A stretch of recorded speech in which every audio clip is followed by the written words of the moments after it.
Hi, it's Dave again from Tabletop Journal, and I'm here with another episode of Deconstructing Disposables. Today we want to talk about unique and interesting places where you can use disposables or consider disposables in single serviceware. You might not have thought about it. And we've got our experts back, Scott and Andy from Acme. Guys, where have you seen unusual places where restaurateurs or caterers or hoteliers have used single service or disposableware where a lot of us wouldn't have thought about using it in those kind of environments? The industry continues to change, and there's a lot of smart operators out there. The first one is hotels. Traditionally, room service was always on China. Hotels understand there's overhead costs and things that are adding up to their expenses and hurting their bottom lines. So in the last several years, we've had a lot of clients start coming and working with us to develop room service applications with disposable packaging. That way people can take the food and either go because they're going from there straight to the airport and it works out better for them anyway, or sometimes they're just eating their room and throw it away right in the trash can. That way the food's not left out in the hallways making impressions for other guests walking around and makes the hotel look dirty, but ultimately helping them with their labor costs that are out there. Another thing is just using unique disposable items where people may not traditionally think to match it up. So you have a beautiful plate here with a beautiful bamboo disposable ramekin. And what's nice about this is you have a product that they match together. So you may not need to have 100 of the stainless ramekins around because you don't use them that often, but here's a way to make a different first-class impression matching two different pieces together.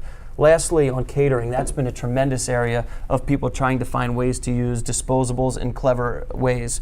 So caterers have a couple challenges of getting products from point A to B, specifically with china and glassware and flatware. Sometimes it impacts the event they're trying to put on. Their clients are concerned about their costs, and sometimes they want to change the menu.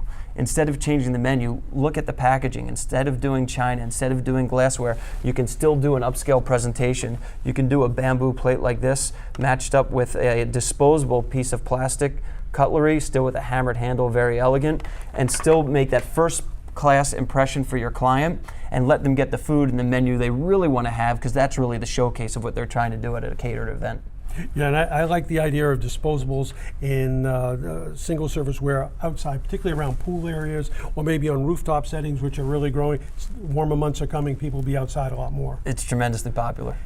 Andy, you've got some drinkware there. What are some of the unusual things that people can think about using some of the disposable drinkware for? Some that you've seen in your experience. One of the things that's somewhat common, but somewhat unique as well, is taking a cup that you would use for sodas, drinks, or anything like that, and putting a parfait cup insert inside. So this way, when you're in there, the granola doesn't sit on top with the yogurt, and you don't get a soggy granola. This is very easy to do. A lot of places have it, and from a standpoint of storage, the insert cup cases are very small. Another option would be, this is something that Scott and I learned from a client of ours. They came to us and said, hey, we want to have cupcakes, but we don't sell a lot of them, so we don't really want to bring in a specific product for that cupcake packaging. So they actually took a 9-ounce cup and put a lid on it and flipped it upside down, and now you have a base with the top on it. So now you could transport those cupcakes throughout the region. Oh, that's pretty cool. I hadn't thought of that. When I look for cupcakes now, I'll be looking for a container like that.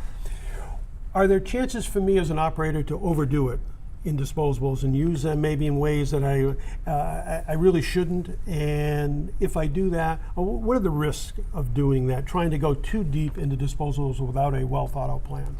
You as a client should always feel free that you can challenge your suppliers. And your suppliers should always feel free that they can challenge you, because it's really a partnership. So when we work with our clients, we really want to talk to them and say, you may have this for that packaging or this food that goes in there, but do you really sell that much of that product? And so therefore space is, again, always an issue that we always run into. So it's really a conversation and a partnership to make sure that your supplier understands your needs and you're not really pushing you to the next level of having too much. It's interesting that issue of back of the house space and storage space, warehouse space keeps coming back with regards to disposal, and it's possibly because of the volumes that you might get into if you're not careful, if you don't have a good relationship with the supplier to challenge you. And again, remember, we have a warehouse. You should not feel that your storage facility needs to be a warehouse. Okay, gentlemen, that's great advice on unique ways to use disposables, and some of the, I really like this platter and a mixture of permanent and disposable ware. What now is our tip of the day? Tip of the day is don't judge a book by its cover. look within your restaurant, try and find unique ways to use products that you may already have, or it's something else that's out there, but find a unique way to make yourself set itself apart from the other people that are out there. Sometimes it's as simple as turning a cup upside down and turning it on its head. Good advice, good advice. That's it for Deconstructing Disposables. Thanks to Scott and Andy for helping me out today. We'll see you next week.